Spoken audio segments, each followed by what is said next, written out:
नमस्कार, मी पंजाब डक. आज 10, 11, 12, 13च्या दरम्यान या 4 दिवसामध्ये काही काही भागामध्ये पाऊस पडणार आहे. तुरळक ठिकाणी पावसाचा अंदाज आहे, काही काही ठिकाणी जोरात पडणार आहे, म्हणून हा अंदाज सर्व शेतकऱ्यांसाठी सांगणार आहे. तर आज 9 ऑगस्टला तुम्हाला एक सांगू इच्छितो की एक भुवनेश्वरजवळ असलेला एक कमी दाबाचा पट्टा ते छत्तीसगडकडून मध्य प्रदेश पण इकडे गुजरातकडे जात असल्यामुळं महाराष्ट्रामध्ये काय होणार आहे, नागपूर, भंडारा, गोंदिया, चंद्रपूर, वर्धा आणि त्याच्यानंतर अमरावती ह्या परिसरामध्ये काय होणार, ह्या 2-3 दिवस तिकडं पाऊस पडणार आहे. म्हणून पूर्व विदर्भातल्या त्या 6 जिल्ह्यातल्या शेतकऱ्यांनी अंदाज लक्ष घ्यायचा. म्हणजे पूर्व विदर्भामध्ये 6 जिल्ह्यामध्ये आज 9, 10, 11, 12, 13 तारखेपर्यंत पावसाचा अंदाज आहे. म्हणून हा त्यांनी शेतकऱ्यांनी अंदाज लक्ष घ्यायचा. तसेच 9, 10, 11, 12, 13च्या दरम्यान महाराष्ट्रात देखील तुम्हाला सांगितलं मराठवाड्यात देखील परभणी जिल्हा, लातूर जिल्हा, बीड जिल्हा, जालना जिल्हा, संभाजीनगर, त्याच्यानंतर हिंगोली, नांदेड या जिल्ह्यामध्ये काय होणार आहे, खूप काय मोठा पाऊस पडणार नाही. दुपारपर्यंत ऊन पडेल, पण ह्या 4-5 दिवसामध्ये काय होणार आहे, तुरळक ठिकाणी विखुरलेल्या स्वरूपाचा पावसाचा अंदाज आहे. म्हणून परभणी, लातूर, बीड, धाराशिव, जालना, संभाजीनगर, हिंगोली ह्या शेतकऱ्यांनी अंदाज लक्ष घ्यायचा. त्याच्यानंतर राज्यात आपण उत्तर कोकणपट्टीकडे वळू. तर कोकणपट्टीकडे मात्र आज 9 ऑगस्टपासून ते 14-15 ऑगस्टपर्यंत तिकडं मात्र पाऊस सरीव थोडा चालूच राहील. म्हणून हा अंदाज सर्व शेतकऱ्यांना घ्यायचा. नाशिककडे देखील पाऊस थोडाफार चालूच राहील, सरीव चालू राहील. म्हणून नाशिक जिल्ह्यातील शेतकऱ्यांना अंदाज लक्ष घ्यायचा. नंदुरबार, धुळे आणि जळगाव जिल्ह्यातल्या शेतकऱ्याला सांगू इच्छितो की 12, 13, 14च्या दरम्यान तुमच्याकडे देखील ते कमी दाबाचा पट्टा वरतून जात असल्यामुळे गुजरातकडे जात असल्यामुळं तुमच्याकडं 12, 13 आणि 14 ऑगस्टच्या दरम्यान तिकडं तुमच्या इकडे तुरळक ठिकाणी वेगवेगळ्या भागात जोराचा पाऊस पडेल. म्हणून हा अंदाज लक्ष द्यायचा. विहिरीला पाणी येणारा असा पाऊस सध्या तरी महाराष्ट्रात नाही. म्हणून हा अंदाज सर्व शेतकऱ्यांनी लक्ष द्यायचा. त्याच्यानंतर इकडं अहिल्यानगरकडे देखील अहिल्यानगरच्या सर्व जिल्ह्यात सगळीकडे जोराचा पाऊस पडणार नाही, फक्त विखुरलेल्या स्वरूपाचाच पाऊस असणार आहे. म्हणून हा अहिल्यानगरच्या संपूर्ण जिल्ह्यातल्या, तालुक्यातल्या, शहरातल्या, गावातल्या लोकांनी हा अंदाज घ्यायचा. त्याच्यानंतर पुणे, सातारा, सांगली, सोलापूर, कोल्हापूर या पश्चिम महाराष्ट्रात देखील काय होणार आहे, सरीत राहणार आहे. तुरळक ठिकाणी विखुरलेल्या स्वरूपात आणखीन 4 म्हणजे 9, 10, 11, 12, 13 ऑगस्टपर्यंत पाऊस राहणार आहे. खूप काय मोठा नसणार आहे. दुपारनंतर ऊन पडणार आहे, पण काही भागात तुरळक ठिकाणी विखुरलेलाच पाऊस आहे, खूप काय मोठा नाही. म्हणून हा पश्चिम महाराष्ट्रातल्या शेतकऱ्यांनी अंदाज लक्ष घ्यायचा. कोल्हापूर, सातारा आणि इकडं कोकणपट्टी तिकडं मात्र सरीव त्या चालूच राहतील. मात्र कर्नाटकला एवढा काही मोठा पाऊस पडणार नाही. म्हणून कर्नाटकच्या शेतकऱ्यांनी अंदाज लक्षात घ्यायचा. तुरळक ठिकाणीच पाऊस आहे. तेलंगणात देखील तुरळक ठिकाणीच पाऊस पडणार आहे. म्हणून अंदाज लक्षात घ्यायचा.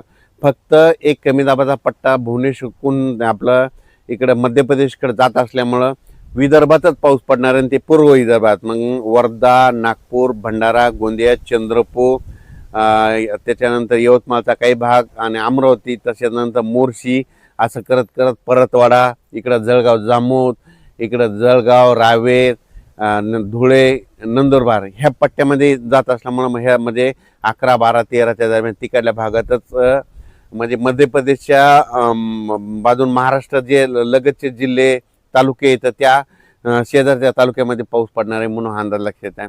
संपूर्ण महाराष्ट्रात काही सर्वदूर पाऊस पडणार नाही, विखुरलेल्या स्वरूपाचा पडणार आहे. दिवसा ऊन पडल, वारं सुटल. म्हणून हा अंदाज लक्षात येतं. आणि शेतकऱ्याचे एक मेसेज आला की यावर्षी ह्या ऑगस्टमध्ये विहिरीला पाणी येईल, तसा पाऊस पडणार आहे का? तर तसा ह्या ऑगस्टमध्ये पाऊस पडणार नाही. पडणार आहे फक्त गोंदिया जिल्हा, नंदुरबार, गोंदिया, नागपूर, वर्धा, चंद्रपूर तिकडच्या परिसरातच म्हणजे पाणी येईल तसा पाऊस आहे. मात्र महाराष्ट्रात मात्र सप्टेंबर, ऑक्टोबरमध्ये मात्र सप्टेंबरच्या पहिल्या आठवड्यात मात्र महाराष्ट्रात विहिरीला पाणी येईल असा पाऊस पडणार आहे. पुन्हा मात्र धरण क्षेत्रात वाढ होणारा पाऊस, परतीचाच पाऊस असणार आहे. म्हणून हा अंदाज सर्व शेतकऱ्यांना लक्षात घ्यायचा. त्याच्यानंतर 15, 16, 17 ऑगस्टच्या दरम्यान एकदा राज्यात पाऊस आहे, पण ते सर्वदूर नाही. ते पण काय होणार आहे, पुन्हा एक कमी दाबाचा पट्टा तयार होणार आहे. ते काय होणार, परत ते काय होणार, भुवनेश्वरहून छत्तीसगडहून मध्य प्रदेशकडून तिकडं उत्तराखंडकडे जाईल. मग उत्तराखंडकडे जात असल्यामुळं महाराष्ट्रात फक्त वर्धा, नागपूर, भंडारा, गोंदिया त्या परिसरात तिकडं जोराचा पाऊस पडेल. आणि तिकडं पाऊस पडत असल्यामुळं महाराष्ट्रात फक्त सरीव तुरळक ठिकाणी 15, 16, 17 ऑगस्टच्या दरम्यान विखुरलेल्या स्वरूपाचा पाऊस पडणार आहे, असा मोठा पडणार नाही म्हणून हा अंदाज लक्षात. फक्त मात्र विदर्भात, पूर्व विदर्भात ते पाऊस असणार आहे म्हणून पूर्व विदर्भातल्या शेतकऱ्यांनी अंदाज लक्षात घेऊन आपण आपल्या शेतीची कामे करायची. मी पहिल्यापासूनच आणखीन एक अंदाज सांगतो. मी म्हटलं तर सांगत होतो की जूनमध्ये कमी राहील, जुलैमध्ये जास्त, ऑगस्टला कमी आणि सप्टेंबर ऑक्टोबर परतीचा पाऊस जास्त पडणार आहे. 13 नोव्हेंबरला थंडी येणार आहे म्हणून हे अंदाज दरवर्षी शेतकऱ्यांनी, यावर्षीचा अंदाज सर्व शेतकऱ्यांनी लक्षात घ्यायचा. यावर्षी सप्टेंबर ऑक्टोबरमध्ये जास्त पाऊस पडणार आहे, म्हणजे ऑगस्ट संपताना जे वातावरण चेंज होईल आणि सप्टेंबरच्या पहिल्या आठवड्यात चांगला जोराचा पाऊस असणार आहे आणि ते राज्यभर सगळीकडेच पडणार आहे. मग पाऊस काय होईल, पश्चिम महाराष्ट्राकडे सोलापूर जिल्हा, जे वंचित भाग आहे, सोलापूर, सांगली, सांगलीचा काही भाग, आटपाडी इकडं, त्याच्यानंतर धाराशिव जिल्हा, लातूर जिल्हा, बीड जिल्हा, तर त्या शेतकऱ्याला सांगू इच्छितो की सध्या तरी तुमच्याकडे पिकाला लागल तसाच पाऊस पडणार आहे, पिकं जोपतील असाच पडणार आहे, पण तुमचं पीक काही खराब होणार नाही, पीक काही वाळून जाणार नाही. मात्र सप्टेंबर मधला पाऊस मात्र तुम्हाला सरासरी भरून काढणार आहे.